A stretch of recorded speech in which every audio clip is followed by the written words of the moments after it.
Alors, je mets la caméra bien comme il faut. Bonjour à tous, bienvenue dans ce webinaire. Alors, je vais mettre le chat pour voir s'il y a des questions. Alors, webinaire enregistré. Donc, si vous regardez la rediffusion sur YouTube, n'hésitez pas à vous abonner à la chaîne YouTube, à liker nos vidéos et à les partager si vous voulez bien sur les réseaux sociaux. Ça nous aidera beaucoup. Si vous avez des questions suite à la vidéo, bien sûr, n'hésitez pas à interagir avec des commentaires en dessous de la vidéo. Aujourd'hui, je vais rebondir sur une actualité. Ce n'est pas un webinaire que j'ai nécessairement préparé, c'est un webinaire un petit peu improvisé sur les nouvelles restrictions qui ont été annoncées par le régulateur australien en ce qui concerne le trading de Forex et de CFD. Alors, on parle de restrictions, il y a même des articles qui parlent d'une bombe massive dans le monde des CFD. On va décrypter tout ça en quelques minutes. Alors, vous le savez, il y a quelques années, il n'y a pas très longtemps de ça, les régulateurs européens, sous l'effigie de l'ESMA, ont déterminé des règles, des restrictions pour les activités de trading sur le Forex et sur les CFD. Ces restrictions concernaient notamment les effets de levier, l'utilisation de l'effet de levier. Elles imposaient aussi aux brokers certaines choses comme une protection des soldes négatifs, qui est une très bonne chose pour protéger les investisseurs. Elle obligeait aussi les brokers à divulguer le pourcentage de clients perdants sur leur site web et dans toute leur communication marketing. Il y avait aussi une harmonisation des calculs de marge et surtout des appels de marge qui vont provoquer ce qu'on appelle les stop-outs, c'est quand le broker clôture toutes vos positions. Beaucoup de particuliers n'étaient pas au courant des méthodologies de calcul qui étaient très différentes d'un broker à un autre. Les régulateurs ont harmonisé ça. Et la dernière chose, c'était qu'effectivement, il y avait beaucoup de brokers qui offraient des cadeaux, des bonus, des voyages, n'importe quoi pour inciter les traders particuliers ou les investisseurs particuliers à spéculer sur les marchés financiers. Ce genre de pratique est totalement interdite. Suite à ces restrictions en Europe qui ne concernaient que les courtiers implémentés et régulés en Europe. Beaucoup de traders particuliers se sont sentis frustrés parce qu'ils avaient besoin, soi-disant, mais ça on en parlera après, de plus d'effets de levier. Ils sont donc partis à la recherche de juridictions plus favorables, offrant toujours des effets de levier suffisants. Alors, les plus intelligents d'entre eux sont partis sur l'Australie. L'Australie, effectivement, dispose d'un régulateur qui s'appelle l'ASIC. L'ASIC est un régulateur relativement strict, sérieux, qui offre de très bonnes protections pour les investisseurs. Donc, effectivement, il y a eu un exode, on peut dire, des traders particuliers européens vers l'Australie qui offrait beaucoup plus d'effets de levier, sur lequel il y avait jusqu'à présent pas de restrictions.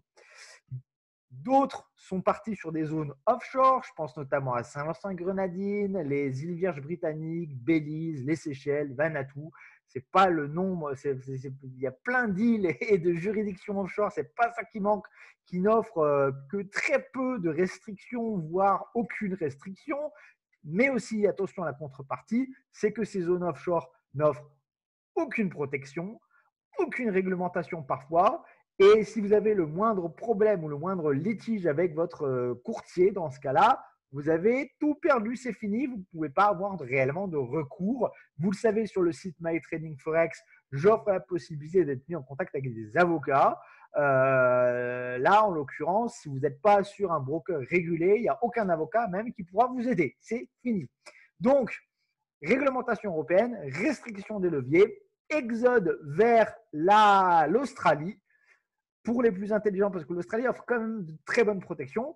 Les moins, entre guillemets, ou les plus naïfs sont partis sur des juridictions offshore type Belize, Saint-Vincent et Grenadines et autres. Là, autant vous dire que c'était une grosse erreur. Si vous êtes chez ce type de courtier, fermez votre compte partez le plus vite possible puisque vous n'avez absolument aucune protection. Et je ne parle pas forcément que des dépôts et des retraits, je parle de tout, des exécutions, des prix, tout. Hein. Voilà. Alors, la nouvelle du jour, c'est quoi? C'est que l'Australie, en se calquant totalement à la lettre presque sur les restrictions européennes, ont annoncé, je crois que c'est hier, qu'à partir du 29 mars 2021, des restrictions sur les effets de levier vont être imposées aussi pour les brokers CFD australiens. Les restrictions sur le levier, alors je vais partager mon écran, comme ça vous le verrez. Je vais partager mon écran, je vais vous montrer directement un article du site broker-forex.fr qui est un… Est-ce que j'ai partagé mon écran là? Je ne suis pas sûr. En tout cas, vous retrouverez l'article sur le site broker-forex.fr. Voilà.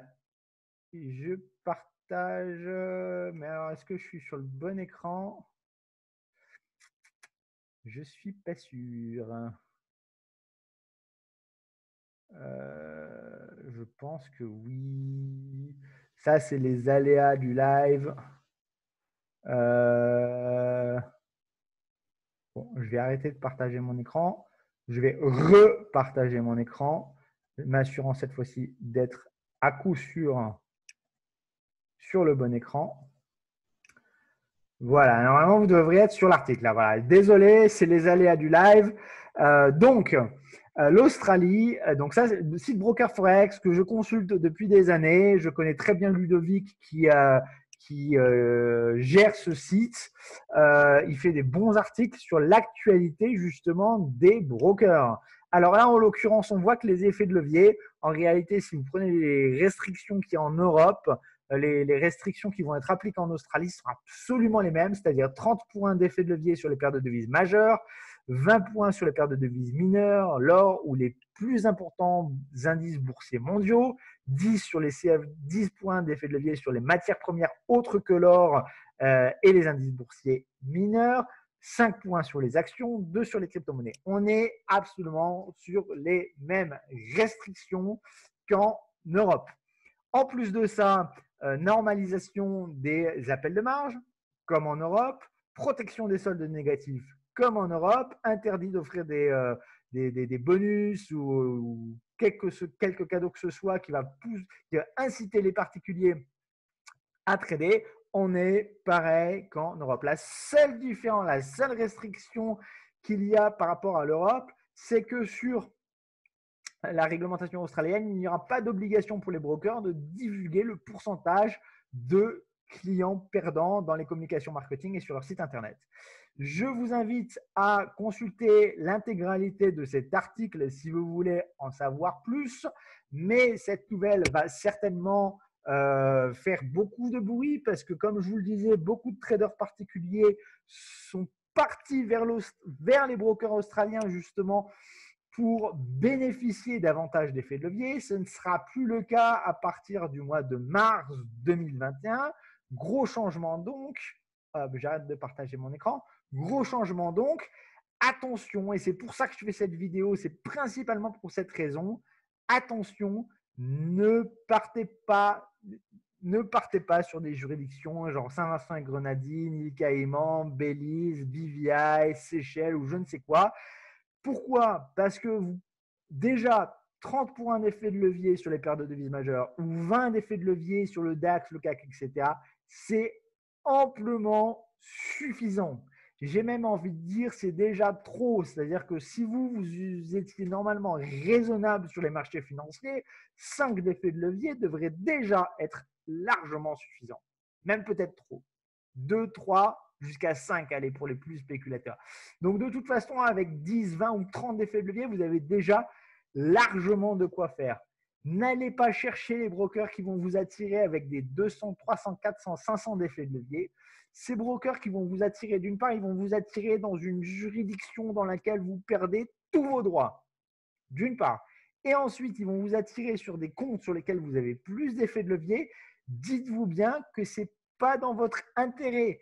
Les statistiques démontrent, et c'est pour ça que les régulateurs mettent des restrictions sur le levier, que plus un trader particulier va utiliser un fort effet de levier, plus son taux d'échec sera important, son taux de ruine sera important. Si vous ne voulez pas vous ruiner, n'utilisez pas trop d'effets de levier. Soyez modéré. Si vous débutez sur les marchés financiers, n'utilisez pas du tout d'effets de levier. C'est même pas la peine.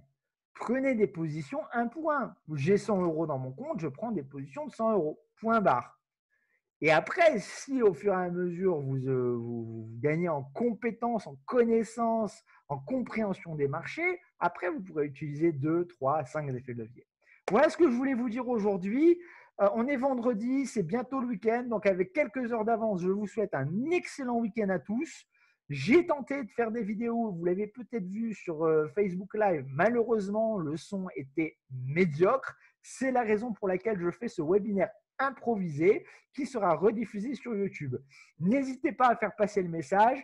N'hésitez pas à diffuser cette vidéo autant que vous le pouvez. Un grand merci à tous en tout cas et à très bientôt.